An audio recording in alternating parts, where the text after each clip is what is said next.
To see if there were enough shippers, enough volume, enough interest, local interest, for the railroad to come together in some other fashion that it could become a profitable enough railroad for service to be retained in those in that four-county area, which comprises Putnam, Smith, Wilson, and Davidson counties.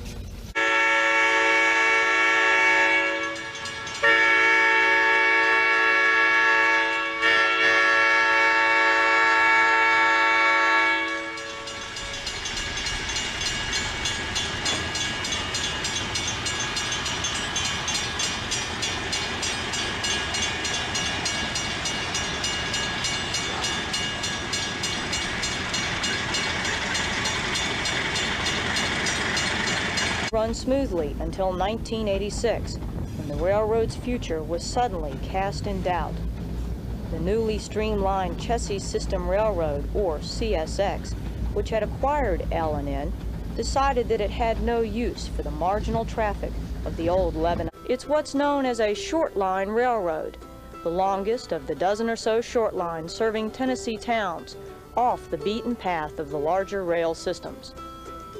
This line has changed a lot over the years as it has passed from one owner to another.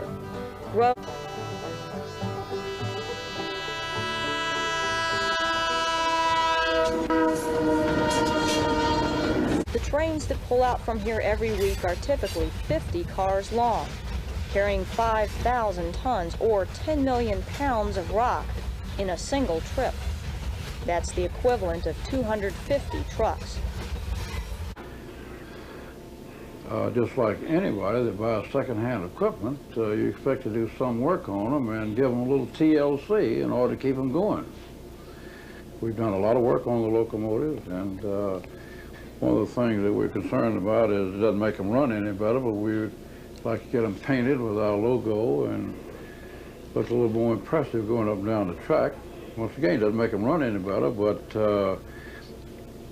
some of the locomotives still have the Santa Fe logo on the side of them, and I'm fearful that some of the children around this area may grow up thinking that this is the Santa Fe Railroad, and that would be a terrible misunderstanding. We ran the first train across here on the evening of September 15th, 1986, and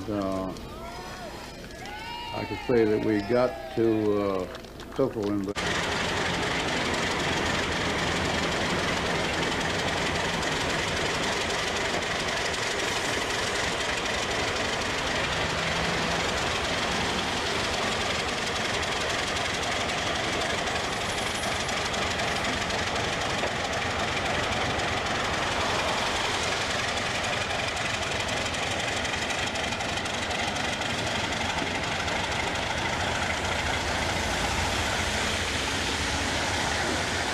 There's enough work here to keep a crew busy 8 hours a day, 5 days a week.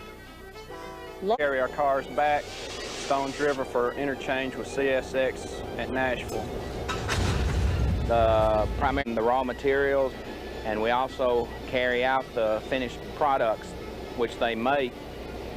The yard here at Old Hickory is comprised of about 5 or 6 different tracks.